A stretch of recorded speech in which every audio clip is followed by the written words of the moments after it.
DistroKid now also has a motherfucking app. The DistroKid app is available for iOS and Android. You can now get an additional 30% off if you go to distrokid.com/VIP/cult. That's distrokid.com/VIP/cult. Or you can get it in the App Store. Fuck. All right, we're rolling. Rolling. Planet B Presents Cult and Culture Podcast.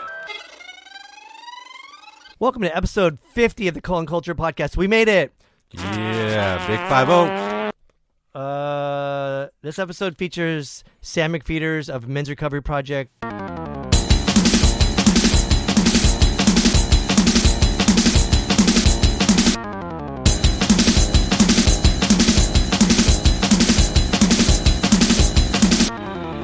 Born Against.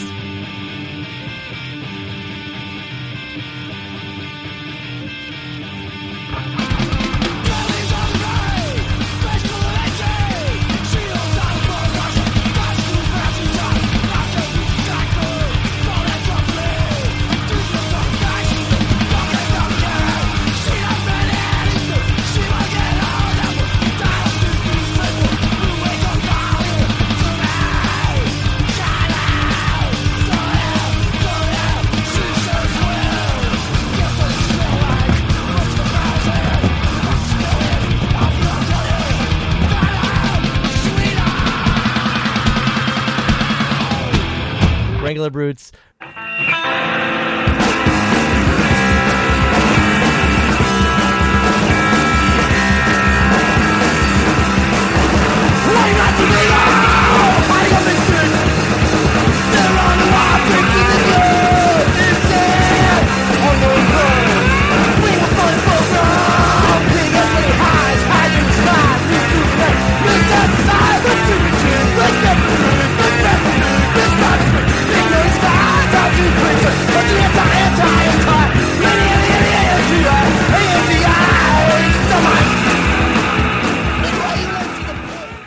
Vermiform, and just a fucking rad dude, great writer, prankster, everything. So, yeah, he came down and did this podcast with us. It's insane. I didn't know he did podcasts.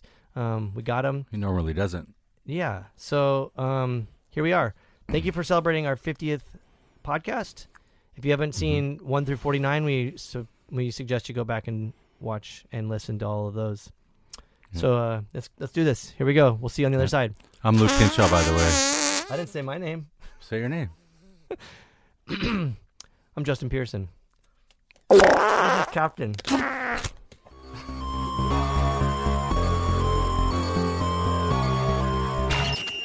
I'm Sam. You might know me from the record label. I crashed into an oak tree 20 years ago. I was in some bands.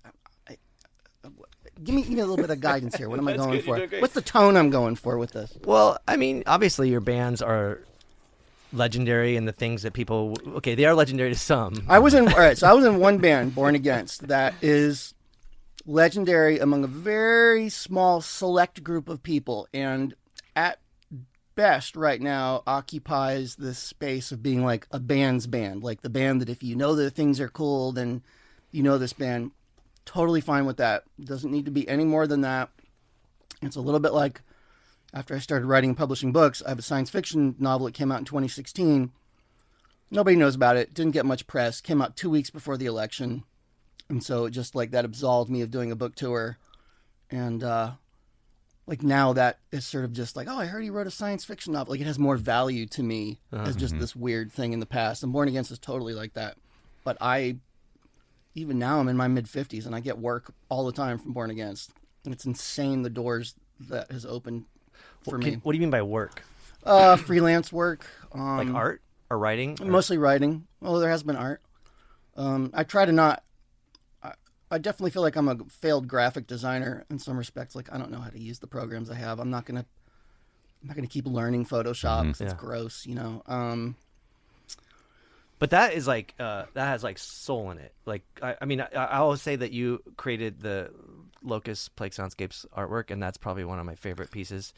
But you know, I felt like that piece could have been a lot better. Like there's some core stuff in there, and it worked really well. Isolating those two little monsters, which I've seen a lot of tattoos of those. I mean, yeah. Yeah, Well, it's okay, so crazy. one of them's Skeletor, right? No, not Skeletor. The butt guy. The butt guy. No, that was just a bunch. It was all just stuff from different little coloring books. I have like a stack of coloring books I use as source material. I didn't mean to derail that, but I want to say is like I think the people's lack of knowledge of modern technology with design or whatever, it can be very beneficial because you create things that normal people, I guess, wouldn't if they had all the tools. Sure. Yeah. Kind of like the rub-off letter thing that everybody did in the 90s. That was like a big deal. Yeah. It's a definitive style. Yeah. I mean, I just ripped that off of other bands. I mean, that started in the early 80s. I just kind of went a little bit farther with that than other people did. And then there was that label in Florida that did way crazier rub-off letters. Like, it took me a whole summer to do that 20-page booklet in the Born Against CD, where it's all rub-on letters. Like, it was like monk-like work. And then these kids did this record where it's just like a poster and just outdid me on that front. What was the initial thread here? I don't know. Right. We were talking about you skipped over another couple bands. Yeah. of So, yours. well, no jobs that I've gotten. I've gotten a lot of freelance work as a writer. Uh-huh. There's this whole little layer of editors out there who know a Born Against. I mean, you did the Vice people, but also like the Cream people. Can we give a shout out to them because they're pretty rad. Writing for Cream right now, Yeah. finishing up a piece for them. And that's a great publication, so that's rad. Yeah, it's really, you know the backstory behind that? I mean, it goes way back. Well, I mean, besides the magazine, this is what I heard, that the publisher is the son of the original publisher. I'm probably getting the story wrong, but what I heard is he was 6 years old when his dad passed away, I think from an overdose, inherited the magazine, spent his entire adult life trying to get it to work. And like, after 30 years, he actually got it, you know? So there's this huge success story thing on it. Yeah, Cream's been, that's a good example. They've been like... Print only right now, which is wild. Well, they have a few things online, right? But you can't get the issue digital. Like, that's so rad. You have to get the physical thing. They're really, really going for it. And they so far have sent me to Ohio. Vice sent me to the Middle East and Africa. So I'm kind of hoping Cream, maybe we can, Ohio was great though. Thank you. But they've been incredibly, not just being nice to work with, but really nice to me personally. One of the things I told them when I started was, hey, I have all these other chapters that I wanted to be in my book, Mutations, the last book I did of music writing, and I just didn't get around to them. They're like, just do those pieces, And, so like whole other because Mutations to me read like an album sort of, or like a compilation, like each kind of story was separate. Yeah, it's a little compilation-y. So was there just like other stories? Yeah, well, I wanted to do a chapter on Kill Rock Stars, and that just didn't happen. At a certain point, that book, writing it was so unhealthy for me. Huh. I mean, it was me unearthing a lot of painful shit, and I hadn't intended to do that. Originally, it was just a collection of my writing about music with no new material, and then slowly this other thesis sort of emerged, and I had assumed I was done with music writing. What? Sorry, can I ask what was painful? The part we're talking about Vermiform, maybe, or was it? Actually, there's not much about Vermiform. I don't know, just the stuff Born Against went through. Yeah. The debate was sick of it all, and I was pretty liberal with describing mistakes that I've made as a younger person. And a lot of people responded positively, and a few people responded really, really negatively to that. Like, that was their complaint. That you trashed yourself? Rich trust fund punk, whines about mistakes or something. But then all the bad reviews, they'll always throw in like, don't get me wrong, the guy can write. Well, this wasn't what I wanted. Okay, I guess that's a good bad review. So yeah, Cream's letting me do all these other pieces that I just didn't have time or the brain power to finish. Yeah, it's a little hard to describe. And also it's hard for me to remember how bad things get in projects that aren't going well. And that definitely was one where I was just like, I'm going to die if I keep writing this book. That sounds really dramatic now. That's how it felt at the time. So it's been very nice of them to do that and to pretty much let me do whatever the hell I want, which is really, really rare. Like, I read a fair amount of books and articles on writing. I aspire to be a better writer. And always you read the things like, don't expect to get sent to another country or to be able to do whatever you want. And I'm like, oh, okay. Like, I've been doing those things, but I'll tamper my expectations. Well, I think the book was interesting to me. Again, like, I don't know, the negative. I didn't come across any negative reviews, but I feel like, Most reviews were really positive. I got a lot of good press for that. All of it seemed rad. But even when they're negative, that's really good because it's better than them not talking about it, right? Yeah, I was very curious as to like, all right, where would someone come at from a negative angle? And it turns out the main thing was people not reading. So I hadn't really figured out until I've been involved in publishing books now, like how subjective it is. And so there's always going to be people who just straight up aren't ready to, they're not into whatever it is you're doing, and you're not going to change their mind, and they're just like, there's nothing I could have done that would have prevented these bad reviews. And then there was another class of it where there's intentional misreadings, and there's one line in the book about hardcore. One of the appeals of hardcore is its accessibility, meaning you can meet anyone. The people are accessible. And multiple readers took that to mean that I was saying that hardcore as a genre of music was accessible. And they really took offense at this, even though if they'd read the full sentence, they would see that wasn't what I was saying. Which is kind of like what maybe not punk, but like hardcore was like based on. Like, you can do it. You can. Yeah, well, the accessibility of you can do it. You can meet whoever you want. All the people that I wanted to meet, almost without exception, I got to meet. Yeah, it was strange to me that, and so I paid attention to that. Anytime there's any sort of feedback where people's things match up, I always pay attention to that because reading is so subjective. The first novel I did is someone gave me feedback like, well, you got a big error in your book. And I'm like, what is it? Tell me. Well, the physics of, and it was a tiny one little sentence about like a car turning on the freeway or something like that's been disproven by Mythbusters. I was like, oh, okay. Well, when you're right, you're right. Well, I mean, you have an editor, right, that you work with, or?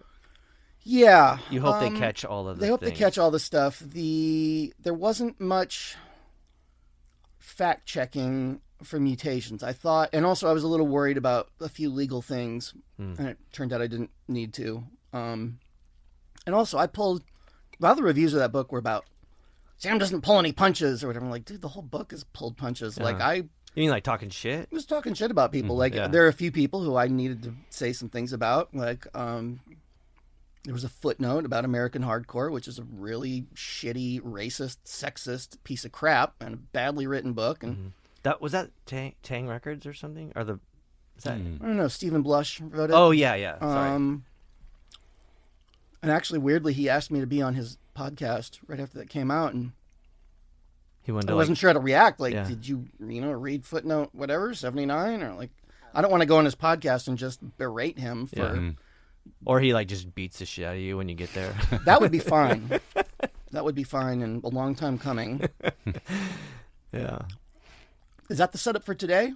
All right, wait. Here's a question. All right. So, have we always been on good terms? Because I have a distinct memory. I have a memory that I want to bring up too. So you go first. Okay, I'm gonna go first. Okay. My memory is that I was, for a while, Vermiform was acting as a distro. And so I had anything that was related. My rule is just if it's like one member of a band, then it's okay for me to sell it, just to kind of keep some focus. And I was selling the Queen covers comp. What was that? Which was called Dynamite with a Laser Beam. Dynamite with a Laser Beam. Yeah.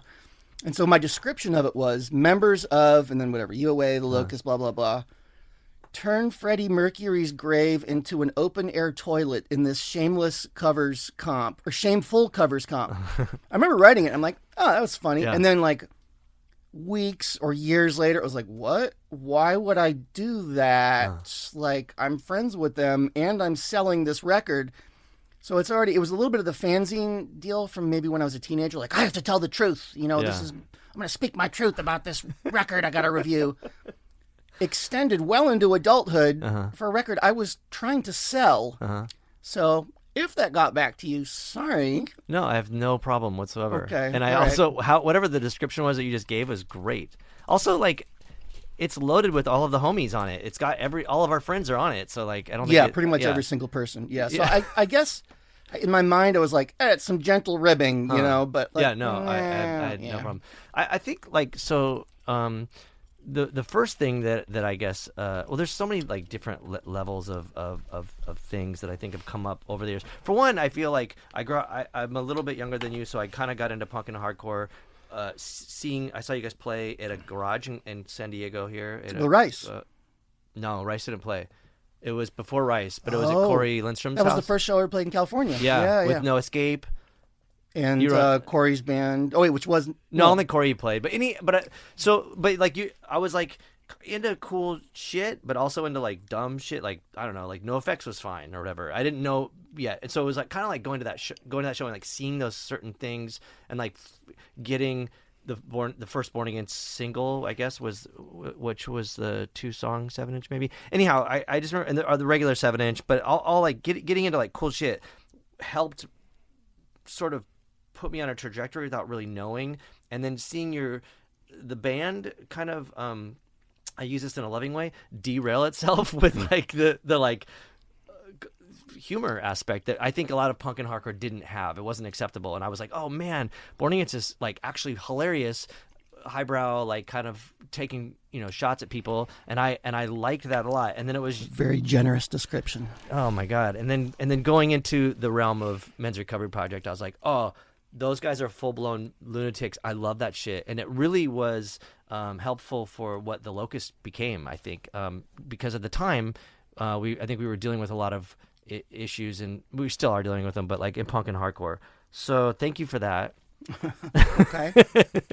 However that happened. But I mean, over the years, my only real gripe I think ever was with John Hiltz. He dragged me out of a festival that the Locust was headlining and threw me out. And I was like, I gotta still play the show, dude. Really? You just threw me out. So that was kind of weird. I did get to play, but John is ultimately a very nice person. We had some personality clashes that led to him not being in the band. And the main reason that he was kicked out of Born Against was that he had joined another band, Grey House, and didn't tell us. And then, had like scheduling conflicts.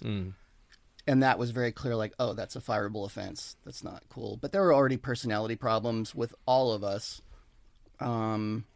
But you're talking about a post-Born Against event. Very anyway. post, yeah. Yeah. He was trying to like fight someone in Airborne Radar, and I was Really? like, I was like kind of like sticking up for them, and then he threw Wow. me out, and I was like, all right. Okay. But I sincerely wish John all the best in his future Yes. endeavors. I mean, you guys got Brooks, which is like And then one we of the got Brooks. yeah. Yeah. Yeah, one of the drummers of drummers, where you're just like, oh, you just reached the top, where you can Yeah. go from there. So that was cool. But yeah, I think like there was so much, or even when the Locust got to tour with Wrangler Brutes, it was very Yeah. So what was your take on that tour? We were asked to do the tour with Dillinger Escape Plan, Right. And so we were like, okay, we're into that. Let's do that. And they said each band gets to pick an opening act. And so our kind of goal was to pick band. We had Wrangler Brutes do part of it and Orthrome do part of it. Right. And There was a third. and the Das Oath. We wanted to grab like bands that were not. So and also at the time I didn't know this, but we wanted to grab bands that were like not too macho and kind of like steer away, because that was kind of like Dillinger Escape Plan's vibe, and I think Yeah. they wanted us to do the tour for that same reason. But anyhow, it was really interesting to see you all every night and to kind of see the performance aspect was eye-opening for me at least. Yeah, that was not a good tour for us, and we fell apart. Like I think on the last show. I think you didn't even play the last I one. didn't play the last show. And then we pulled it together to tour Japan, but in the way of like a couple that's divorcing, but they still have the tickets for the cruise. So why don't we go on the cruise? And oops. Yeah. Yeah, that was not a good tour for any of us. I hope it wasn't our fault in any way? No. Okay. The only thing that was weird, but I didn't get the impression this was your fault, was that we had been told that we were going to be alternating opening. Yeah, And then it turned out we weren't. Yep. So we opened every night. So we had this thing where like every evening friends of ours would show up at like Later, 9 yeah, and we're like, dude, we played at 6:45. Not only do I know that, but we also were told that we were going to be alternating with Dillinger, and that didn't happen either. So Oh, no yeah, shit. Yeah. All right. Well, the other part of it is I didn't stay for any of the other shows. I'm sure you knew this. I split immediately. I was not in a good place. And our guitarist, Andy, was working for Marriott. And so we would get, for $50 a night, we could get 5-star hotels at the Renaissance. And so I would be there too. yeah, by the time the second band had started, I was like 30 stories above whatever city we're in a hot tub, still just like, just sitting by myself slowly. And then I would, being the designated driver at the time, I would drive back and pick up all my bandmates at the end of the night. And so it kind of worked out for, I mean, that's not true. I did see a bunch of the shows. It wasn't every show I skipped out on, right? I don't know. Yeah. Well, I appreciate you guys doing it because on a selfish level, obviously, I love the band and I love everybody in the band. So it was really nice to have you guys be part of it. But it was also very nice for us to have I felt like I don't want to say like team, but like, our comrades are here on stage with us. We can kind of relate, especially in those environments, because it was all kind of like alien territory. It was it's big every night clubs. you're like, and also like it was like jarring to go like out on stage and like people call you fag again. You're like, really, what? This is happening right now again? Oh wow, like, okay, I missed that part of it. There was a bit of the like macho kind of shit that that was the first time I really was like, people. See, now I just talked about all this with Bob, and me and my wife just had lunch with Bob from Final Communications before coming here, and we were talking about that. And so I'm not sure if I'm repeating myself, but that was the first time that like I would show up at a show and there's a kid in like a My Chemical Romance shirt, and I'm like, oh, things have changed, are going to change so quickly soon that I'm not going to be able to keep up with this. Like, this is not the crowd that I started touring with in the early 90s. And that was really disorienting. Was there a point on that tour? I remember there was, you guys had gotten the world's worst weed, and you gave it to us, and we're like, none of us smoke this. So we put it in a health food store, like wrapped it up with the oregano and put it on the shelf. Oh, you guys did that too? Yeah, we did that. Or did you do that? We did that, yeah. We I'm put little getting price the tags story on now. it, and we clipped them where the chips All right. were. So right there, I've been taking credit for something that you all did. Weedsville, there's no way that we did Weedsville that Food too. Co-op in Austin, we did that, and Wow. I wanted to like see the aftermath of that, like before weed was ever even considered to be legal. So we just put the bag up with the chips, and it was like $1.99. Somebody had a really, really fun / horrific night. Yeah, because of that, or got in trouble, because Texas was pretty. Oh, rough. right, that too. Yeah. Where did you all stay when you were on that tour? Like, were you? We didn't stay at. We stayed at like 2-star hotels. Okay, but usually. you weren't staying on people's floors. I think we were able to like do at least all of us cram into one hotel room kind of thing. I mean, we kind of had our shit together a little bit, I guess. It makes me sad, though, that you could reach a point well into adulthood where you're like, all 4 of us in this beautiful hotel room, 2 people on the floor, Yeah. and we switch off the beds. We've made it. And then we were in Japan. That last tour in Japan, we stayed one night with a friend who was on tour with the guy from the Stray Cats, whose name is... Brian Setzer. Yeah, his orchestra. Yeah. And they were doing their annual Christmas Japan tour. And she had a really nice room all to herself in Tokyo. And we're like, oh, this is right. Okay, there are higher layers to this. Oops. Well, we did a tour with at the drive-in, and they had a press room that was only for press in this hotel, and we got to sleep there. That was funny because we just like we're on the phone all night calling people and in the States and stuff. And then you'd have to clear out when press time comes? Yeah, like in the morning, Oh, my God. Yeah, it was bizarre. I'd never seen that level of anything. Yeah. Which is, fine. It's fine to see it, but none of that was very appealing to me. Like the venues we were playing, all of that I was out of my element, and also dealing with my own things. And On that tour, we played a lot of House of Blues. Yeah. Which was like 3 or 4 times. Really weird. And a lot of people, I'd get grilled for that. Like, why are you playing House of Blues? What's your take? Like it's not punk. And it was good to push back on that a little bit. I mean, that felt a little satisfying. Our thing on that was we would always play all ages shows, but we had no price restriction, which seemed completely plausible. And we didn't get any pushback for the price thing. But twice people showed up. Once someone showed up with like a child. It was always all ages, except in New York Yes. City, you can't Right. have it be under 16 or Right. something. Yeah. I think we figured out along the way on that tour, like, why are we playing all ages shows? This doesn't seem good for anyone. Like, no one showed up and said, thank you so much, as used to happen with Born Against. Yeah. And twice people showed up with their kids, and the kids were bummed. The kids did not want to be there. And my whole thing is like, oh, I'm facilitating you being a bad parent. Like that sucks. That's a bad feeling. And that was why you stopped playing music? I had some other... I aged out of playing music. There's no way to do what I did. Like, I was getting weird headaches by the end of that tour, like warning headaches, like stop what you're doing, because the human body's not built to do that. I mean, how is your voice like held up? Do you have things that you can and can't do anymore? Well, Some of it's got to just be genetics. Like if you watch John Brannon yeah. now, Yeah. he sounds even better.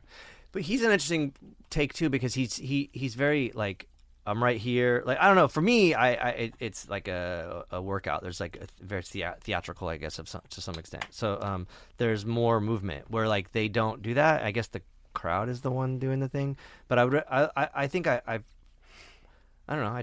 I sleep enough. I eat well. I do, Okay, I but do- you're not. You can still do the things that you need to do with the voice. for the You're most like, part. okay. Yeah. I mean, yeah, a month or so. I don't know if I could. I'd say once every other year, I get mad at someone in traffic and scream really loud in my car. I'm like, oh, okay, still got it. But it's not like a power I can use. I had this thing, these kids, this is like 20 years ago, these kids across the street from my house were throwing rocks at cars. They were hiding in bushes in a church parking lot. And I saw them, and my first reaction was like, oh, kids. I'm like, oh, shit, I'm an adult. Like, I have to take care of this. So I went inside, I did some vocal warm-ups, and then I came out. And I go, hey! And it was like birds scattering out of the trees. I shocked myself at how loud I was. And like car alarms going off. And so the kids, it was really unsatisfying. They just kind of turned around and walked away. And like, I need a follow-up. And the only thing that came to mind was why. So I go, why? I'm screaming. And then at a certain point, I'm like, wait a minute. It's midday. I'm a middle-aged man. I'm wearing a Hawaiian shirt on my lawn, screaming why at traffic. None of these cars saw what transpired. They just think I've finally snapped. And that was the last time I think I treated it as any, like, there's no use for it, being able to yell loud, like it's not really a skill that translates to the real world. That was a sad moment. I would have maybe approached the kids, and been like, hey, we got to like, hone in on what we're throwing rocks at. Like maybe throw 'em just at the church. yeah, at the church or the cops or what, like kind I of was get confused back then. Yeah. Well, so there's a couple things that I would love to ask you about just for my own personal benefit, which is I think coming from the East Coast was always like a little jarring to some extent, because you had your beef with like Sick of It All people, or right, or who are the different bands that you. We had beefs with a lot of bands. Yeah, but there was never, and I felt like in California or on the West Coast, there really wasn't like this sort of. I hate using terms that are been bastardized, but like there's punk rock and then there's like the hardcore kind of like Sure. dudes or whatever, Yeah. We didn't really have that. Like the most hardcore kind of band was like Infest, and they weren't like beating people up or whatever, or trying to fight. So I was always kind of like, oh, weird, because there's the crank call on your guys' EP, the 10-inch, yeah. right? Where they're like, I don't know who that is, someone That's from not a real call. I had gotten calls like that. I didn't save them, and they're like, well, wait a couple days, I'll get a few more. And I'm like, I don't want to give that person satisfaction. to put them on your So record. we had a friend do it. And then that kind of turned into like a dirty secret. And like, I've never tried to hide that, like, But people would like fucking wanted to kill you, right? They like hated you guys. yeah, no, I guess they hated Adam too. Yeah. I don't think that was so much of an East Coast thing. That was us. Like, we just were plopped into this environment that was like target rich, and Adam already had this history of going out and like flyering shows and just being incredibly antagonistic. And I had been antagonistic in my fanzines, which I think is a little bit different from being antagonistic on the internet. Like, your name's attached to the fanzine. People know you're going to be at a show. Yeah. Like, there's opportunities for people to find you, and, sometimes they would. Do you have any stories that were like substantial? Oh, me, I never got beaten up. Yeah. Wow. Ever. Yeah. And I tell people that, and they're like, I got beat up tons of times, and I wasn't in a band like Born Against. Yeah. How did you do that? And Yeah. it was just luck. I have a lot of stories of like close calls or things I would hear about later. The worst I ever got was in Springfield, Missouri. We had to hide from some white power skinheads for, I want to say 2 days in someone's attic. What? Well, our van was being repaired. We showed up at the venue, and it was one of those really cool, like a Grange Hall, and it's like dusk, and it's it's Midwest, and it's just like a very strange environment. And you're like, this is why we're touring, and everybody's in a really good mood. And we go in, and there was only 2 people, like it was empty, and we see these 2 figures coming at us, and they slammed the door into Adam. That was absolutely the worst that ever happened. Adam had like a smash racism patch. And they're like, I'm racism, motherfucker. And wait, can I swear on your podcast? Yeah. Oh, cool. I don't know. I guess I should have asked that earlier. Yeah, you can do that. And so we had to book it back to the van, and everyone else in the van is like still popped up on being here. We're like, leave. You turn the car on right now. We're leaving. The show got moved to a house. We showed up at the house, and I think the same 2 dudes had showed up at the house and done sort of a home invasion, like said, this is our home now. We're living here. Whoa. So the show was shut down. Then we had van problems, but they were still looking for us, and it was a small town, and so we hid out. Like, that's not that crazy a story, Just tons of close calls. Almost got arrested in Paris. Played to at least 50 really angry skinheads in Miami, who probably would have beaten us up, but we did such a bad show. Because I was sick. Was it Born Against? Yeah, it was Born Against. They had heard, by the time we got to Miami, they had heard that we burned flags on stage. And so the promoter was really nervous. He's like, if you do it, don't do it tonight. We're like, we don't do that, so don't worry. I mean, I'm sure the artwork to the album was probably confusing to skinheads. Yeah, we had a lot of fans that were skinheads, including like racist skinheads. Some of that was a New York thing. Like Life's Blood had a whole contingent of white supremacists that really liked them. Really? Well, Adam is a skinhead, or was, right? No, he was never. I mean, he had a shaved head, but no, I don't think he ever considered himself a skinhead. But a good one. Yeah. Okay. No, I shaved my head a lot too, and it was just us being wacky kids. Yeah. There was a lot of weird stuff with Life's Blood, and some of that spilled over for us. And also, that was sort of the beginning of the band. By the end of the band in '93, it was a very homogenous type of crowd, very male. Just young guys with backpacks, you know exactly what I'm talking about, just a certain look, and it wasn't fun. The same way that playing a show in like 89 in a squat basement had been fun, because it was like violent, weird, scary people that were all one of a kind, and you didn't know what was going to happen, but if you played your cards right, you probably wouldn't get punched yourself. What was the original question here? I'm not sure. This is why I'm careful. I don't tell many like band stories. I try really hard to not do that unprompted. But I'm so far. You're requesting them, and that's the point of this. Yeah, but I'm saying in my life, there's that thing with anyone who's been on tour a lot. I'm sure you've experienced this, where people will bring up anything, Kalamazoo, and you're like, I've been to Kalamazoo. I have a story about it, or anywhere, pretty much any big city in the country, you have something to say about it.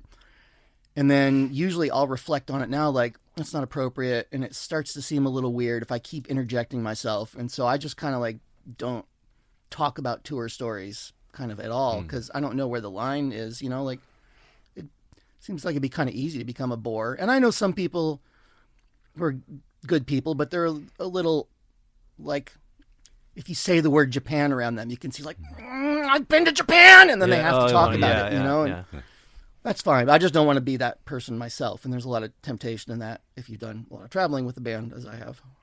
Well, to me, I mean, I don't give a fuck what anyone thinks about this podcast. I want to talk to my friends. That's the attitude, young man. I want to talk to my friends and have a conversation about stuff that I think is interesting. And there's things that like I would love to talk to you about, like the Donahue crank call or shit like that. Like that's fucking cool. There's a lot of things like that, including the Melt Banana split, where people will ask me like, "What's the inside story?" And I'm like, I did a record cover, or the Donnie thing. Like, there's nothing. Donnie. I prank called Donnie. There's nothing really more to it than that. You know. It. But it was like at a great time, and you got use out of it. Yeah, because that was like, if weird. that would never have come out on that record, I don't know if anybody would have ever. It happened, and then we went on tour immediately, and then we came back. And I was like, well, I'll just figure out how to get a recording of it. And everyone was like, how are you going to do that? And I went through the process, and it is possible, but it was really expensive. It's like $100 to get a cassette tape. Yeah. And was all this. They don't make it easy. They don't want people to do it, but they still allow people to do it if you really, really have some perseverance, which I didn't always have back then. So I don't know why that one thing worked out. Well, it turned out great. Yeah, totally. Although I would think from someone who doesn't know the band or know anything about it that it would sound like it was not real. You know, it sounds a little chopped together. There's some weird audio stuff. It's been a long time since I've listened to that. I think the only thing is maybe you guys sampled the laughing at the end and added to it. Yes, and we added stuff to it. So it was just. But it's Donahue, and he was like kind of like the cooler one of the bunch. Yeah, I mean, he was really that New York hardcore one, which I'm sure you've seen. Mm-hmm. Yeah, that one's just. He also had, totally I think bonkers. Martin from Los Crudos was on one about breakdancing. What? Yeah. Wow. I think it was On Donahue? I think it was Donahue. Martin, we showed up at his house in like 92 or 93, whenever Los Crudos started.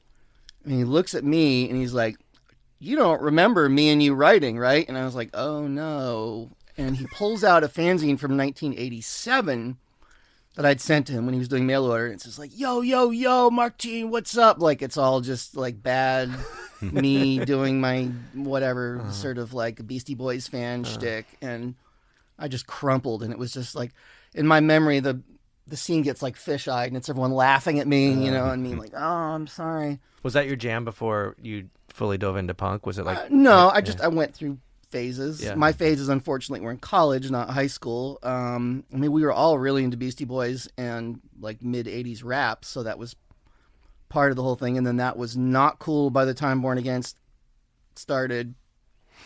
But then the Beastie Boys got cool again at the end of Born Against. And that definitely rubbed, like you can see, we're all wearing the ski hats, which is like, that was the Beastie Boys look back then. Yeah. And I have a photo of me from 87, like, doing the ad rock pose with my hat when Brian Baker stayed at my friend Jason's house. Like, it's incriminating. It's not cool. I not to put you on the spot, but I really would love to know like what like the Beastie Boys think of Born Against. I'm sure they are well aware of the band at this point. I mean, no, they're not. Oh, come on. Well, I'm now, like, I know ad rock well enough to talk to him. And he doesn't know about Born Against? No, I mean, stuff has come up. Like, I just want to be really clear. I wasn't like, "Hey, what do you think about Born Against?" Yeah, like, of I'm course. not. Yeah, It was very tactful, but me, like, I got a lot of questions, you know, and so let's just like, no. By the time any of that scene happened, they were gone. They were in Los Angeles. They weren't in any way interested or connected to punk. I think until Bikini Kill came around, and then they kind of re-engaged. Which shout out to Kathleen for reeling them in with some of their like sexist antics. I was like, oh, it's cool that they really did a really interesting turnaround. Yeah. That, and as someone who, I can't say I was with them since the beginning, but since '87 when that record came out, like it was a cool thing to watch. It really was. And they did it tastefully and they just did it correctly. Yeah, and it wasn't arduous or anything. They just decided to be nice people, and I really took something out of that. Yeah. Like, that's a way to live one's life. Do you think that maybe transpired into the Men's Recovery Project stuff?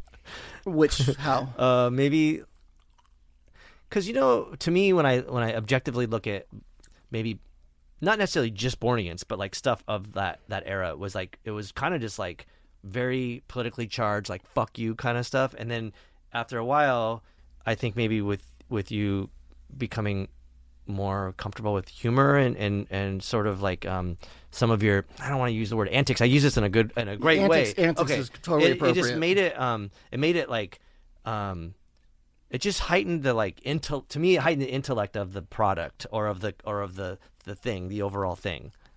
Okay.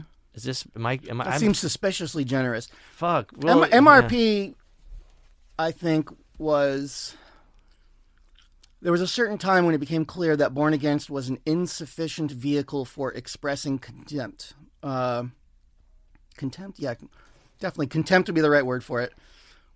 And MRP was a way of being contemptuous towards everyone. You know, it was literally like... Because you can do whatever the fuck you want. Me and Neil were just like, we're fucking done with everyone. Yeah. Neil moved to Virginia with me. He was done with New York. He had a very separate life from our scene. He was in sort of a tougher, weirder, scarier scene in New York. And I think both of us just at the same time realized, like, there's no incentive to not do whatever we want and to offend everyone. And that's kind of where we're both at. And let's just do it, and let's be in a band that makes clear to the audience that they're just a joke to us, and that'll be that. And obviously it evolved into different things. I also thought about this recently, that I only very recently figured out I was farther along on that continuum than Neil. There was a point on an early MRP record where I wanted to put in the liner notes, "Fuck you to our fans, friends, and families." And so before approaching Neil, I'm like, that's maybe not Neil's style. I'm going to water it down just a bit. So it said, "No thanks to our fans, friends, and families." And I told Neil, and he's like, I don't think so. I'm like, all right, that's where the line is. That's where I'm at, and that's where you're at, and that's fine. And I'm kind of glad that didn't happen. Yeah. What Tara was pointing out, my wife, is that if MRP had been completely contemptuous at the shows she saw, like, maybe things would have turned out differently. Like, we obviously something else was being expressed at that point. But I think that was the main start of it, was just, I want to be in a band that really, like, it really galled me when Born Against me playing, and people would jump up on stage and try and sing along with the songs. I'm like, what the fuck? The song isn't about you. Go away. This isn't your thing. That didn't happen with MRP ever, and that was really nice. At no point did anyone jump up and make that, whatever the gesture they would do. Yeah. I mean, it's very hardcore centric to assume that you can go sing with the singer. I mean, I would never go see, like, fucking Nick Cave or whatever and get up on stage and start singing some shit with them, Neil used to do that. He would, there was a great prong show where he's on stage with them. They're from New York, right? Yeah, maybe I guess that part you should take out. Sorry, Neil. That was a fun show, though. Okay, so I saw Men's Recovery Project in, like, little chunks here and there. So I saw... there's the one where you guys played at the Huntington Beach Library, and my friend Mariko unplugged. Mariko got blamed for it. This is what we figured out years later. Mariko took the fall for that. Sorry, Mariko. It wasn't her. There's someone else. But yeah, the laptop got unplugged, and that had her whole set on it, which was like straight out of a nightmare. Also, like, on the forefront of, like, people using backing tracks or sequenced stuff, right? I mean, no one really did it yet. In that scene, sure, yeah. Playing in a fucking library on the floor. Library, yeah, like, that's dangerous. Yeah. I mean, that was kind of the history of that band, is that anything that could go wrong would. Not in a funny way, but in a really sad and humiliating way. But that was one of my favorite sets I've ever seen. That was a really good set. That was the show where I met Tara. And we know a lot of people in our shared lives who were at that one show. Yeah. That was a really crazy show. I think it was with, like, the VSS and Man is the Bastard. Man is the Bastard and Jenny Piccolo. Jenny Piccolo. Yeah. Which is just, like, incredible. But you guys killed it, and I think it was really a huge shift for a lot of people, because I think, like, John Skritza had the shoe on his face, and you guys had, like, small sweaters, and I was like, they're so bizarre. And Neil obviously had the GIMP mask. Yeah. And I was like, this is, like, the best... and I hate using terms, but, like, punk band. It was, like, aesthetically and ethically maybe punk. And it was cool how you guys transitioned. Like, there's that video. I don't remember him saying it, but Neil was like, "Fuck it, we're playing a traditional set." And I was just like, "Whoa, dude!" And then you guys just shifted and played, like, the other style. Yeah, that's just luck that show happened to be good. There's plenty of shows. We went to Alaska and played in Homer. That's crazy nowhere, that you went there. Yeah. And played to 6 people. Mm-hmm. But you wrote a song about it, right? We had a whole little record that we went to sell there. Yeah, that was a separate disaster. And at one point we were playing 2 different songs. Yeah, I've done that before. Like that kind of stuff. And afterwards I left. The end of the set was me just leaving, and I took a walk, and I sat down on this beach, and I don't know what the body of water is, but you're looking out over the Sound maybe, in like southern Alaska, and the mountains start beyond the horizon. So it looked like something out of a science fiction movie. And I was like, the fuck am I doing with my life? What is this? Why have I come here to embarrass myself in front of these people? So we had at least as many shows that went as badly as that. And even then, you can save a show like that, but me and Neil couldn't, because we were so bummed out at ourselves. And I think that was probably very grating on the other band members. Of course. That we somehow took it very seriously, even though the thing itself wasn't serious. Well, then there was the show we played at Kundo's in L.A. together, the Locust and MRP. Oh, that's right. Yeah. And you guys had And Thrones. I think Joe might have been in the band at that point. Oh yeah. But you had this whole shtick where you couldn't get the sound right, and then the PA started laughing at you. I don't remember that at all. Okay. Like we had a pre-recorded thing. Okay, We did so a few of those. There was like a long time when you guys were setting up, and you were very agitated, and everyone's like waiting, and eventually there's this laughing, like thing, and then it turns out that it was like the PA was fucking with you guys, and you're cursing into this. A bit. It was fucking hilarious. Okay. And then, But that just means you saw it at a time when that bit worked. Like, I guarantee there was another show didn't where, work, yeah. nothing Yeah. worked right, and everyone's like, what? I mean, this was a well-attended show, and it was anticipated. Everyone was excited, and you guys, everyone was expecting, like, I don't know what we were expecting, kind of more what is traditional exactly. MRP, but Yeah. a real performance. And there was a bit, and that was, for a lot of us, like, wow, this is great. Like, I'm so glad I got to see that instead of what I was expecting, because I would never have expected that. Well, see, to me, that makes the band a failure. If people enjoyed it, then I'm like, we didn't do it right. That was the thing that I enjoyed, was having people not like bands. I really, really liked that. And Born Against, playing to hostile audiences. Of course. And losing that was a bummer. And I think I tried to arrange a continuation of that for a while, and then it turned into something else. But it's not that, like, I mean, I get it. Okay, so maybe a lot of people were upset, and they're just like, we wanted to see a real set. But for me personally, or maybe everyone in the Locust were like, that was fucking great, Yeah, at the time, we would have looked at it like, God damn, those Locust guys liked us. Shit, we messed up. Huh. I'm talking about a different incarnation of me. So. Yeah.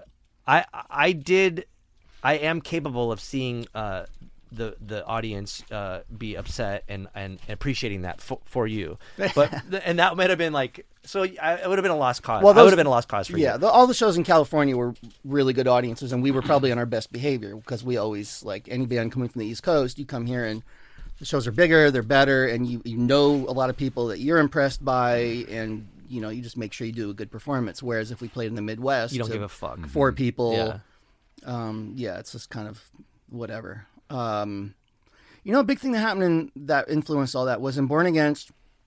I started a little bit before that. I started writing for MRR, and so whenever we would come out to San Francisco, I would stay at the Maximum Rock and Roll House, and I would have access to the record library, which now I realize is like how I go through YouTube. Like, it's a library of everything, and I was all like, I never knew that Devo had all these weird, crazy records in their history. I learned about all this stuff, and so as that band progressed and the boundaries of whatever that subgenre kind of narrowed, I was going in the opposite direction, because I was discovering all this stuff that I didn't learn about in high school or the first time around in college or even in Born Against, and until the end of Born Against. And so I think that was a big part of MRP, is I had in my mind all these other things that were really far afield. The Art 7-inch, Michael Board's old band. Oh yeah. I think, didn't MR put that out? Or something? I don't think they might have put out an art list thing. But no, the first Art 7-inch was a 3-sided 7-inch. The side 2 has an A channel and B channel. Whoa. And B channel is them getting yelled at a show they played for the Yippies, whatever the Yippies were in 1980. And like Yippies trying to throw them off stage. And it's just wonderful to listen to. Like, the crowd just hates them. And I remember I would listen to it and just turn the stereo to the B channel and listen to it like, I want that. I want people just yelling at me. It is a huge accomplishment to get to that point, I think. Where you piss people off? If you can, like, I mean, to me, it's hard. Like, the Locust had a lot of it, Like, we did get beat up and maced and, Yeah, you're I've talked to you about this before. Your experience is very different from mine, but also in terms of San Diego is always a place I heard of, like Florida, like rural Pennsylvania or small town Pennsylvania. Like, don't go there like unarmed, like it's going to be really bad. And then I talked to you and Sam Ott about this. You remember this years ago? I was like, and then I see you guys, and you're like, we had a great time. We go see Rice. And I'm like, well, what is this? But I got the impression that you and Locust, like, you did get the brunt of some bad shit. Not from in that San world. Diego. Really? I mean, So San Diego's safer at that point, or what? no, what happened? I mean, for me, my gripe with San Diego would be like early '90s, like Nazi skinhead stuff. We had the proximity to what's his name, the White Aryan Resistance. Oh, Metzger. Tom Metzger. Yeah. So there was a lot of that. Like the Che Cafe shows, always like all the Born Again shows, there were neo Nazis there. It was just like, man, this is a fucking drag. Or it's crazy to go like, hey, it's Born Against Rorschach, Downcast, Infest, heroin, whatever, and like you're a neo-Nazi here. Like this is fucking crazy to me. But that happened. But for me in the Locust, it was always like Florida or fucking where like Atlanta or what something. It's just like, oh really? You're gonna just. And it wasn't like a neo-Nazi. It was just like shitheads. I mean, there was a stint where there was like a straight edge gang. We've had problems with straight edge gangs, and that was pretty bad at times. But also, we kind of like were provocative in the sense that we're like, oh, this is dangerous. You were courting some of it. Sure, I'll show up with like a half stick of dynamite and be like, you want to fucking fight me? I'm going to blow us all up. That's the kind of thing I'm talking about. See, I've never held a half stick of dynamite in my hand and threatened anyone. I mean, I wouldn't have lit it, but the fact that you have it is like, the perception is like, that's the craziest shit. Like, you could wield a knife, whatever, but like you have a fucking half stick of dynamite, you're like, that's next level, you're out there. I would on tour. I would always, at the start of a tour, I would get a rock and I'd put it in a gym sock and that would be in my pocket and that would be my weapon. And I got mocked so mercilessly by all my bandmates and multiple bands for doing that. And my thing is like, well, there's no other, I'm not going to carry a knife because I'm not dumb. Mace is not legal in half the country. I'm not going to carry a gun with me. Like, this is a nice, completely legal, affordable weapon. And if something happens, all I have to do is take the rock out of the sock, and then I don't know what you mean, officer. This is a gym sock. How could I beat a man with a gym sock? I'm still a little resentful of the abuse I took for that. I felt like I was on the right side of history with that one. Is this folklore? Did you go on tour with Screeching Weasel and they left you at a gas station? No.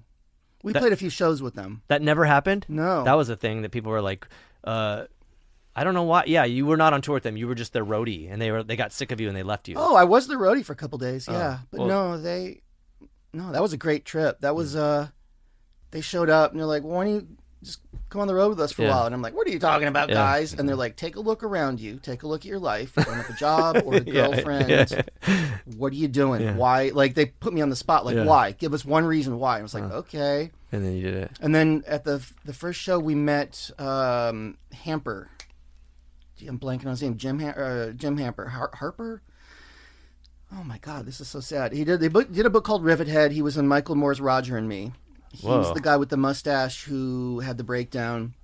He wrote a whole book about his time as a working class lefty guy, and it was a bestseller for a while. And so I had read the book like a week earlier, and I got really sad. Like, I'm never going to meet this guy as a stand-in for like all the great people I'm never going to meet. And then the first show of Screeching Weasel, he walks in and Ben's like, Ben Hamper. I was like, here's Ben Hamper. And I was like, what happened to reality? What is this? Wow.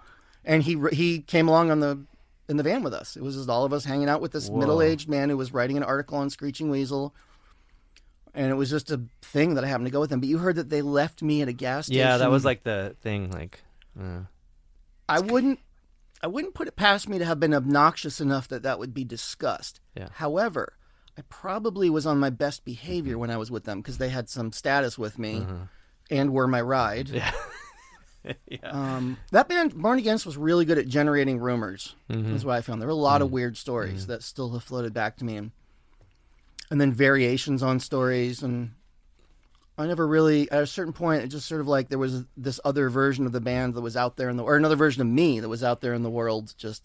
But also pre-internet too, so there was always like the ability to kind of, because there would be like certain things where Born Against would navigate around. Also, like, we knew Brett Blue from San Diego, and so there was kind of like the folklore of this thing, because again, like, you guys were a little bit older than us, and we kind of looked at you all as like as our peers. You can say it. We were father figures.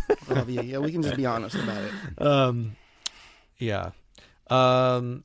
Okay, so also I wanted to ask, who is Joe on the Salmon Joe track? That's Joe Martin from Citizen's Arrest. That's crazy. Who did you think it was? I don't know. I don't know. There's a few Joes. I was like, who could Yeah, this be? yeah. There's been it some wasn't Joe confusion over that Preston. one. I knew that, but I was like, who the fuck is this? That was me and him. Yeah. Just like we both really wanted to do something for this comp I was putting out, and I was like, well, we were roommates, and neither of us did anything. And the routine was get up at 1 p.m., go to the supermarket, buy a 2-liter of Pepsi, come back to the place, do some mail order, and then, oh, it's dinner time, whatever. And so we stayed up all night and just had a bunch of fanzines and very like abolition-y type stuff, which at the time was very heartfelt, not a lot of humor in it, very like it was Well, Joe's side of the two of your banter was very like focused politically. Yours veered off a little bit into the.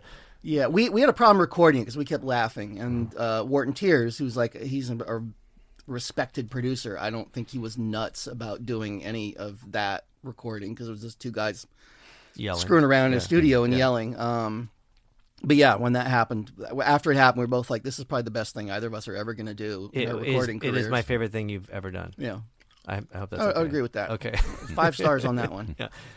I just did a podcast where it was totally shitty of them to ask me pick 10 songs that like are your favorite or whatever, and I was like, this on is... the spot. No, they asked me to pick them, okay. And then I was like, this is fucking bullshit, man. Like I could pick 10 from any artist, and I was like, this is crazy. Like, so I just randomly was like blah blah blah blah blah blah blah, and I picked the Sam and Joe track, and most of it, for one, the guy was great. He knew, he was very. He was very articulate, and like I picked like a Yes song, and then I picked Warsaw Was Raw. It was just like all over the place. Baraka Son Sistema. You tried to do your job. He was like, holy shit, this is wild. Anthony and the Johnsons, and then like would talk about how Anthony is now Anoni, and I was like, oh, all of the stuff. But when I got to the Sam and Joe track, he was like, what the fuck is this? And I was like, dude, this is the shit right here, man. And so mission accomplished. Yeah, we dove into that, and he was like, this is brilliant. And I was like, it is. It really, really is. But again, like a little bit ahead of that time, because that Fear of Smell comp was crazy. It had the mix of everything, because it did have like these like sort of skits in it, which I attributed to like hip hop stuff, where like a lot of hip hop albums would have like a skit. Yeah. And there'll be like, there's like the one about Kiss, which I think is Adam maybe. Oh yeah. There's just all these like, it's really all over the place, yeah. But it was great. It kept my attention. Yeah, the record turned out great through it was just luck again. It was just right time, right place. And when I look back on Vermiform, like, there's a bit of regret there, because I was really handed something rather special, which was 2 things: access to the ABC No Rio scene, which was kind of new and exciting, even though it was a retro scene. And then also all these worlds that I got to intersect through touring. And if that label had been more focused, it could have really been like a commercially viable label. I mean that in the way of like, I could have set my own terms and I could have done whatever I want. And maybe, can I take commercially viable, like maybe like Discord? Yeah, like Discord. Not like... Commercially viable in that it could have been a business that paid for itself and had employees, and I could have done everything correctly. Because back then it was like very righteous. You had to have these like sort of morals. Yeah, and it was hamstrung by that somewhat, but really it was hamstrung by me as the sole A&R person, which was, there was a very specific time in like 94 where I was offered one specific record that doesn't need to be named, and I turned it down, and that would have been a really big hardcore record. Sure, off the record. Wink. This isn't gonna be like exciting answer. Like no effects. Like no, not that.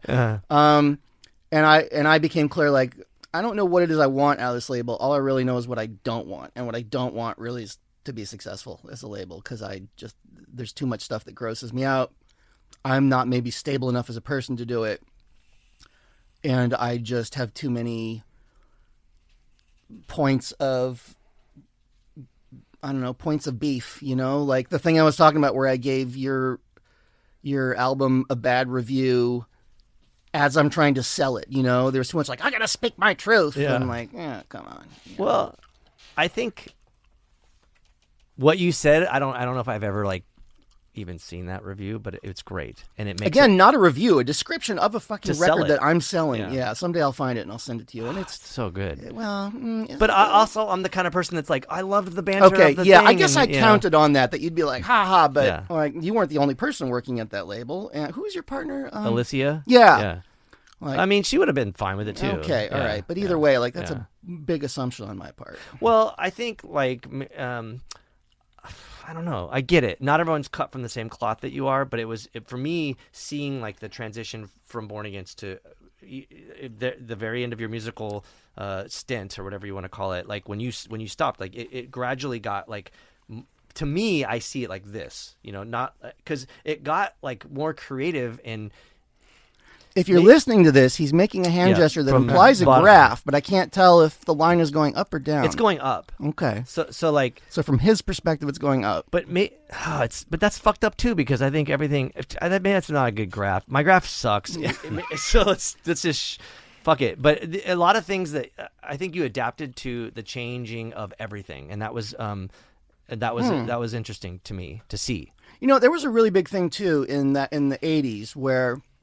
If you were in a hardcore band that was successful, your next band was going to be a little more serious, a little more introspective, if not like a metal band. Like it was going to be... like SSD. Yeah. Well, I mean, I'm thinking of like Jones Very, remember Vic Bondi's band after Articles of Faith? Like a little bit more serious. Or all those DC guys, like their next band was a little like, we're getting more serious here, guys. Or From Minor Threat to Embrace. And me and Neil were like, no, that's not happening here. We are going to be dropping IQ points dramatically for this next project. And if you're not on board, then, up front, fuck you. Like, we're not doing this to be nice, pleasant people. Huh. But how fucked up is it that, like, your ability to, I guess, derail yourself over time has become this thing that's sought after now? I mean, you probably are pissed that happened, but it did, and you can't deny it. I'm sorry, you're talking about me in specific? Or you and Vermiform and Born Against and Men's Recovery Project, all of it, all the shit, all the explodey style stuff. Yeah, because there's beauty in that. Like the sure. fact that yes, I want there to be a Born Against show again, but I guarantee you it'll be like when I went and saw the Sex Pistols. I was like, man, fuck this shit. Man, I loved seeing the Sex Pistols in 1997. When did you see them on that tour or the 2011? It was the 97 one. And you didn't enjoy it? He came out. Where'd you see it? It was at this festival with every shithead band. Well, what played city? In probably like Diamond Bar or something out there. Like it was out there. It was like one of those. Wow. It was like San Bernardino, like out there. It was like. Okay, I saw them in San Francisco, so probably I can't say a larger venue though, because I'm sure they played. It was an a big arena, right? festival outdoor. Between every song, he'd go, "It's your funeral," Yeah. and we're like, "Yeah, you're so stupid. This is wonderful." Yeah. What was the crowd like there? Because when I saw them, the crowd was a lot like the crowd that I had seen. I love how you just avoided my statement about you. And oh yeah. You like that? Brother, I'm the master of that. It was like the crowd at the Weird Al Yankovic show, but like older and creepier. Oh, there was a guy there with an anti-tax sign. Huh. He'd made a sign against the concept of taxation. That's crazy. That he was then holding as a protest for other people in the audience to see. Whoa. And at one point he was yelling. There was this hippie couple in front of us, and he goes, "Who brought you here? Your mommy and daddy?" And we're like, "What is this incredible act you're doing, young man?" Because it's baffling. It makes no sense. Like the whole audience was like that. The thing I took away from it, it was very jarring because it was like Vandals, Offspring, Bad Religion, The Damned. No. Like it was everything. That's way more masochistic than it was the lineup fucking rough. The thing that I took away from it was there was actually a few things. One was I was out in the crowd and there was a person with a full back piece tattoo of Hitler's face, and I was like, oh, this is fucking crazy. Oh. But then like backstage was interesting because maybe I'm not always tactful, and I regret certain things that I've done. But anyhow, the Sex Pistols were like the thing for me when I was 10, and I was like, oh my god, of course. So as they should have been. I was like 24 or something, and I was like, there's Paul Cook, and I was like, hey Paul, your band did something for me. Like this is crazy, and I would love to give you this Locust CD. And it was like right when the first Locust record came out or whatever. So, and he was like, I can't do a British accent, but he's like, thanks, mate. And he's like, I don't think I would like this, but my daughter would, which is Holly, who ended up becoming in the later incarnation of the Slits, and then ended up was like, either married or dated someone that was in the band Some Girls with me, and like so it was like really interesting to like see all these things happen. My connection to Paul Cook, who I think is fucking cool. Same with Steve Jones. I think he's and he was awesome. nice to you. Steve Jones was awesome. He was sitting over there, and I was like, "Fuck, it's Steve Jones," and he's like, come here, I'll sign it. And I couldn't even ask him, and he just signs the thing, and he's like, all right, later, and I was like, fuck, that guy's so cool. And I later run into Steve Jones at a grocery store, and he was so cool to me, but I know not to be like, Of course. I was like, Jonesy, what's up? And he's like, what's up? And like, it was just really cool, I was like, this is fucking rad. But I'm sure I would melt if I met any of them. I'm terrible with famous people. I get really, it's not just tongue-tied. I feel like I just feel worthless, and my entire instinct is to just get out of their line of sight. Like David Lynch, we saw at a screening for the Harry Dean Stanton biography movie, I don't know, 10 years ago, and as soon as I saw him on the sidewalk, I was just like, get out of his line of sight. You're not worthy to be seen by this person. Make yourself as small as possible. Hide behind a fire hydrant, whatever you have to do. And if any of those Sex Pistols guy, there's a puke, there wouldn't be any conversation. But do you hold them at this, like, not that I hold them on a pedestal, but like I looked up to them as a child. It's weird. I don't. My whole thing is my self-worth goes down. It's not that theirs is super high. Just it's not healthy. Well, okay, so I was fortunate to fucking finagle this to play a show with PIL, my band Retox, and there was like this meet and greet thing later. It was PIL like when he had like the bass player for this so many Spice incarnations. Girls, the Spice Okay. Girls. Yeah, it was Wait, like I'm sorry, for real? yeah. It was the drummer for Pop Group, guitar player for Damned, bass player for Spice Girls. Yeah. Okay, musically it was great. Their set was great. I was very impressed. I went into it thinking it's gonna be garbage, but there was like a meet and greet, and they're like, "You're gonna meet him," and I was like, "Fuck that! It's gonna ruin my like entire perception of the band." Of course. And then I kind of got dragged in by this person, and it was fine, and I met him, but I knew not to be like, the first time I heard Anarchy in the UK, I was like, I just was gonna fuck with him and be like, "Yo, where's Martin Atkins?" Like he, the drummer for that was like on all the good PIL shit, and I was like. And he's like, Martin, and like, we've worked with Martin and stuff, so it was kind of funny to have a way to get in there, a jab, Yeah. and it wasn't like, I didn't have to be like, when I first heard, like the Chris Farley sketch, like, yeah, it was great when you were in the Beatles. Yeah. I just was like, because everyone else was like already, every single person was like just sucking his dick in some random way, and I was like, this is fucked. It's got to be an excruciating life to be. Yeah, and I think also I realized like. John Lydon was probably like, oh shit, breath of fresh air. This guy's just like taking a piss out of me and like talking about Martin Atkins, not talking about a thing that he doesn't want to talk about. So that worked. It did. Yeah. So I feel like if you were to meet, I don't know, whoever, like, what would be like? I would say David Lynch, but not anymore. Well, okay. But even like David Lynch, like I've never met him, and I would have loved to. But like I feel like he's the kind of person to where he's himself, and a very unique person. But like you would have to figure out a way to conduct yourself oddly to sort of work with him. Yeah, there's some room to maneuver, I think, with celebrities in that they get so much of. I've noticed this. I've heard these stories from people who've worked on film sets about how people, Andy from Wrangler Brutes worked on the film set for one of the Austin Powers movies. And everyone on the set, as soon as Mike Myers would walk on, is just so sickeningly ingratiating and desperate to laugh at anything he says, joke or not. Wow. And so there's probably room in there to just not do that. Yeah. And figure out a way to engage that person. But for me, my brain shuts down. But like respect, like you're just a regular person. Like, Yeah, what's yeah. up? Yeah. Like I think when I met Steve at the grocery store, it was Steve Jones. It was like I was just like, what's up? Yeah. Like, And probably like 4 other people at that grocery store were like, hey, good work. yeah. And I think the fact that you can just be like, it's cool, whatever. In my mind, I was like, fuck, it's That'd be Steve. great if you did that. I wonder- It's cool. Really, what I want to be is like, what are you buying, dude? Like, what is that's the kombucha you picked? I don't know, whatever. God, yeah. You eat Miracle Whip? Yeah. I think in retrospect, not to keep talking about the Sex Pistols, but when I was growing up, I always thought, Johnny and Sid were the coolest. But now but now Steve is like by far like so fucking funny. Isn't his radio show, or it was really good, right? It was, and then he had an Instagram thing that was just like mind blowing, and he did all these skits, and I was like, damn, it kind of actually seemed like a little men's recovery project-y, where you're just like, what the fuck is he doing? Guarantee he ripped off MRP somewhere along the line. It could have happened, but it was in that You realm. say in the past tense, is it not on Instagram now? I don't know if he still has it, but I delete Instagram every day from my phone. Yeah. And then I reinstall it, and I can't have it on there anymore. It's just too distracting. I built up a feed on there that is anyone that I know, I instantly mute. I don't care. Yeah. And so all my stuff is like construction companies in Saudi Arabia, and like, hey, this is what it's like fishing in North Alaska, or for a while it was severely people with really bad burns that got a little grim, like just stuff that's interesting to me. Yeah. And there are a lot of people I follow that have to mute as well. yeah, so I just don't have it on my phone. Yeah. During the day, and so that's always when I hear. We heard about something at lunch.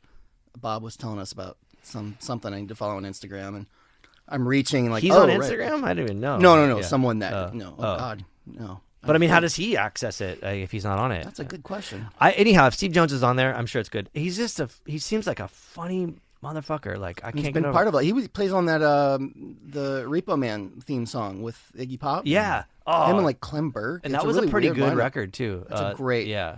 All the way through. Yep. Okay, so we need to wrap it up because people don't listen past an hour. But I No, do want to because say people are because lazy. That's the word for it. They- They're lazy listeners. I wanted to bring up this time where you all were in California playing. It must have been like the last tour that Born Against did, because I think Tony was in that Right. incarnation, and you had stayed. I lived in this. We lived in this co-op. The Che Cafe people had a co-op. It was this mansion, and you guys stayed there. And I remember Really? and it was and there was also this guy from that band Gehenna that was there. Okay. And so it was before Gehenna was Gehenna, though. Do you know that band? I know of them. Okay, I know they have a reputation, but I'm not They quite definitely sure have a for reputation. what. So this guy was from Arizona, the Gehenna guy, and he left. And this is before cell phones, so we didn't know where anybody went. He just left, and so he calls our house and he's like, "Hey, I left with Born Against," and we were all just like, "Oh fuck, that guy's such a." I gotta watch what I'm saying because it probably that guy's so sketchy. I felt really bad for you guys. I was like, "Oh my god, they fucking took that guy," and it wasn't like our friend. He was out there to see you guys see the show, and he went with you in the van for at least one show. He left with you, left San Diego, and he's like, "Hey, I left my Uzi in your sock drawer. Yes. Can you handle it?" And I'm Well, like, I thought he had "What?" the Uzi in the car. I thought I wasn't on that ride. Okay. I would often separate from them as soon as we got to California. If I Yeah. knew anyone else, Yeah, smart move. because people were sick of me, I was sick of them. If it was Bay Area, it was always the MRR house. But Yeah. I would always just find other people. Okay. I missed 2 shows in Southern California using that technique, which was not smart. Wow. How'd the shows happen? There's instrumental shows. Holy shit. Yeah, oops. Actually, no. Only one in California, and I think the other one was in New Orleans because I was sick. Maybe, I don't remember, something like that. I do remember that. Yeah, he had tattoos of serial killers. Yeah. Yeah, but I didn't meet him. I wasn't part of that. It was just later. It was them. And at that point, the band was like, "Well, it was a Tuesday, Yeah. Scary drifter kid when Uzi was in the van. Well, he didn't bring his Uzi. He left it at my house. But okay. there was the night before so I guess the night before the show, he came out, and we got in this. We were like, I was going to community college, and I remember driving through the campus, and he got pissed at the guy that was driving, and like gets out with his Uzi and just like cruising around. I'm like, dude, this is like not acceptable. Yeah. So then I knew he had the Uzi, and then the show happened the next morning. He left with you, and I was like, holy fuck! But I was so grateful that he left it in our house in my underwear drawer, and I had to get my roommate. I was like, dude, I don't want to touch it. Like, can you just take it and disarm it and get it away and whatever.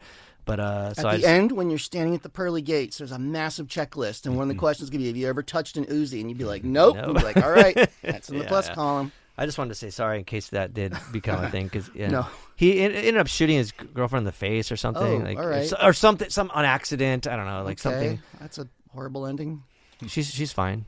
Oh, all right. Yeah, weird stuff. So anyhow, I'm glad you exist in this world, and Likewise.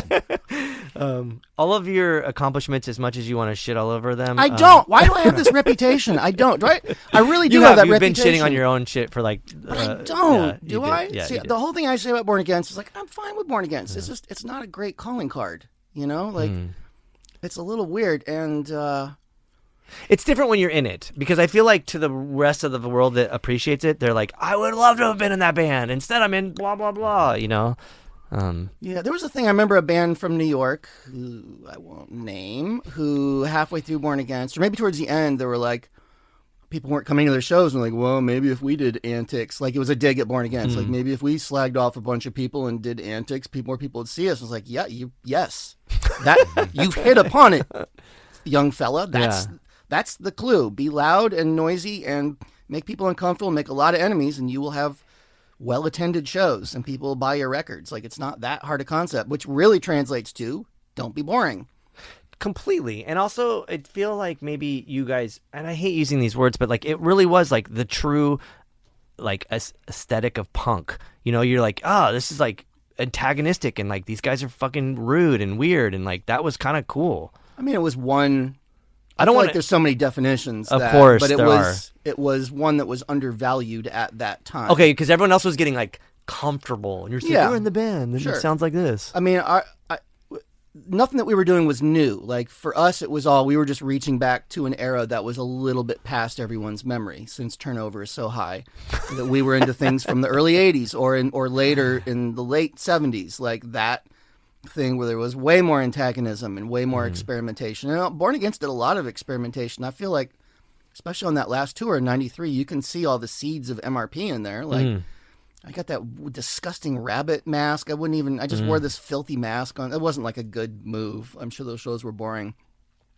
But we would just try weird shit. The thing I was talking about the other day, we did a tour through the South, and the audiences would get really crazy at that point in our tours. And I had a copy of Wizard of Oz, and I'm like, if you people get out of control, the show's over, and I'm going to read Wizard of Oz to you because it's a good book, and we're not going to be the soundtrack to your beating each other up. And I had to do it in New Orleans, and people were really not happy with it. Because they wanted, like, they didn't want to hear they didn't want to hear a great children's fantasy. They wanted to hear some chugga mosh. Fuck, that's stuff. crazy. Yeah. But I think, okay, so maybe I'm a rarity, but I would have been like, that's so fucking rad that happened. I mean, it was like... See, a lot of these stories have value later as something that happened. They didn't have value at the time, but now, like, oh, that's a funny story I can tell, you know? Yeah. I mean, I was always like when the Downcast world was like, sit down and don't let everyone mosh. I was like, oh, not that I wanted to mosh. I was like, that's kind of a weird move, but like, I don't know. I guess they were instructing the crowd to do something. I understand where they were coming from, because there were people were getting seriously hurt at shows. And we tried to, in an era where that was the issue or an issue, we tried really hard to sort of skirt this weird middle line, which was don't sit down. You can have a pit, but also if the pit's too crazy, just you're be going to cool. get lectured to. Yeah. You lectured. I remember this one where you stood on a chair and the band played, and you were like at the chair. You were just like looking over and just like monitoring people or something. And I was like, damn, man. Yeah. It was a cool vibe. One of those chair sets, I had the rabbit mask on. I was on a stool, and there's zero visibility, and then suddenly the stool was gone. Yeah. And you can't. So I was like, I know I'm going to survive this fall, but it was just like free fall in space. And Tony was so angry, and Tony's not a particularly aggressive person. He, still playing bass, leapt onto the guy and rode him like a horse. He knocked the guy onto all fours and continued playing the song angrily. Like, I had gotten my mask on, and what I saw after I picked myself up and realized I hadn't broken anything was Tony very angrily riding this man around like a animal while still continuing the song. That's great. So the lesson I took away from that was, okay, masks and stools don't mix. Yeah. Don't mix. Yeah. Don't do that again. Yeah. I saw you guys play at Santa Barbara in Goleta at one point, and you had like just not purposely, but you spit, and it was gross, and it was this loogie that went on this guy's shoe. I would never do that. Not on purpose. But it was. I remember this. It was so crazy. It was like he was probably in Strife, or like he was in a straight edge band. He was like very well dressed. Oh, I know. Yeah. You had spit on his shoe, and he was so psyched. He was like, ha, and all his friends were like, ah, and I was like. No, like for the entire song, I was like, "They're fucking playing. Who cares, man?" No. But they thought it was like, when you, I don't know. I don't want to equate something that's gonna that's gonna get me canceled. There was a lot of stuff with that band. Please don't do that. There was a lot of stuff with that band where like these guys are the punkest. And like, what does that even mean? It was and like why that. Is that us? It was like that. It was such a disappointment. I was like, "Fuck these people." Not you, the crowd. I shouldn't have been spitting on anyone though. That's. But it wasn't I know I wasn't spitting on someone, but in any direction where a human is, I shouldn't have done that. So that one's on me.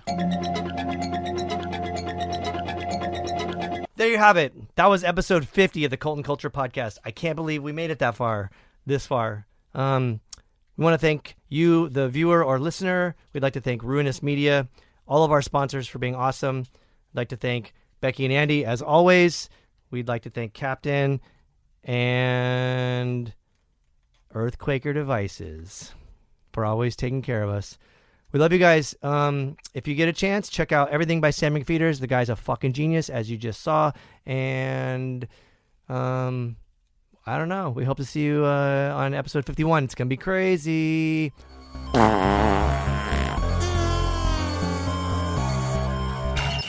Cult and Culture is a Ruinous Media podcast proudly sponsored by Earthquaker Devices, Heartwork Coffee, Diodario, Kindred, Smashed Plastic Record Pressing, and San Diego Food Shed. Planet B.